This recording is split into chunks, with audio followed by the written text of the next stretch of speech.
Salutations! A Realm Reborn launched in late 2013 after a cataclysm canonically wiped out its ill-fated predecessor, now known as 1.0.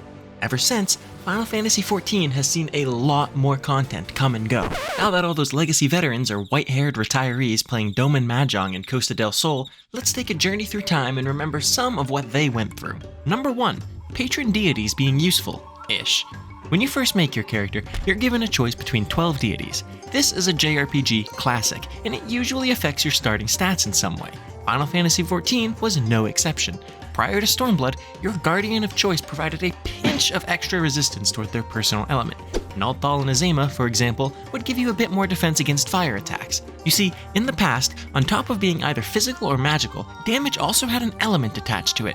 The game even had elemental resistance potions and materias to give you more defense, but even then, a lot of this was a holdover from 1.0 where that stuff mattered a lot more. Eventually, the resistance bonuses from deities no longer made sense and were cut. Nowadays, it's just a bit of light roleplay flavor. Speaking of remnants from 1.0, let's talk about belts. Content so nice, they removed it twice. It was only in Endwalker or patch 6.0 that we lost belts entirely. They were the only thing you could equip that didn't render on your character, invisible little stat sticks that always felt just a little weird. However, what the authorities don't want you to know is that back in 1.0, belts appeared on your character. If you look at screenshots or cutscenes from this era, you can see fully modeled belts strapped proudly atop pantaloons. What's even weirder is that nowadays, certain low-level armors look a little off around the waist because they were designed with these belt models in mind. Truly, Eorzea has come so far with modern elastic waistbands. Hopping back to the combat side of things for number 3, we have tactical points, or TP. This used to be like mana for physical jobs. Their attacks all cost TP, and if they hit 0, they'd basically be locked out of their action bar. Even worse, because the devs saw TP as a kind of physical stamina resource, Sprint used to cost TP too, and the amount of TP consumed would determine Sprint's duration. This led to some bizarre scenarios where the best athletes in Eorzea were wizards with comically big hats. Stormblood's patch 4.0 removed the TP cost from Sprint, and finally, TP itself was removed with Shadowbringers patch 5.0, giving us today's resourceless actions. Number 4 is another combat simplification, although tank mains will debate how much it actually changed. Yes, tank stances. Today, every tank has a stance they're expected to just fire and forget. In solo tank content, you never really take it off. However, there was a time when tanks had 2 stances. One, kind of like today's, that increased your enmity generation but at the cost of DPS, and one that offered no additional enmity but increased your DPS. In practice, you were expected to really only use the latter.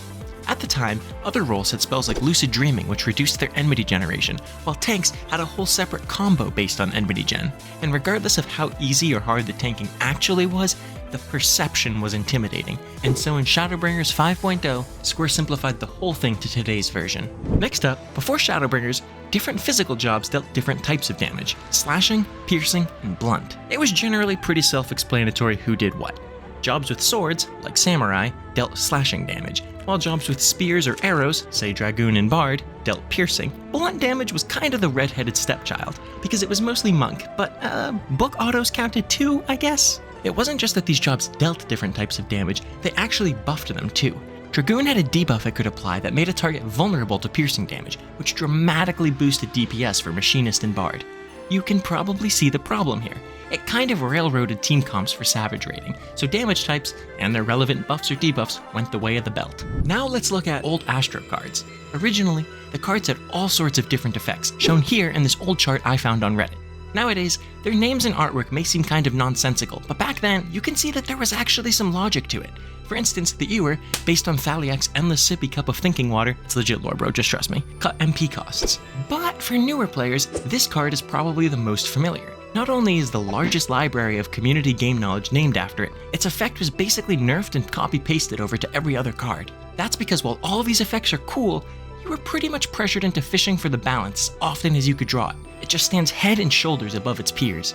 As we just talked about Astro's tarot cards, it's fitting that this last one will help us scry the future too, the slew of recent job reworks, notably Machinist, Monk, and Summoner. Those jobs today are pretty much skinwalkers creeping around in the corpses of their predecessors. Endwalker Summoner essentially has nothing in common with the rigid, pet-oriented, dot-spreading, Affliction Warlock lookalike that it used to be, and I kind of doubt it'll be the last rework of its kind. Square has shown a commitment over the past 2 X-Packs to simplification and homogenization. The game we play today is almost as different from 2.0 as 2.0 was from 1.0. Curious to hear your thoughts and opinions, and as always, if you do not subscribe, there will be consequences.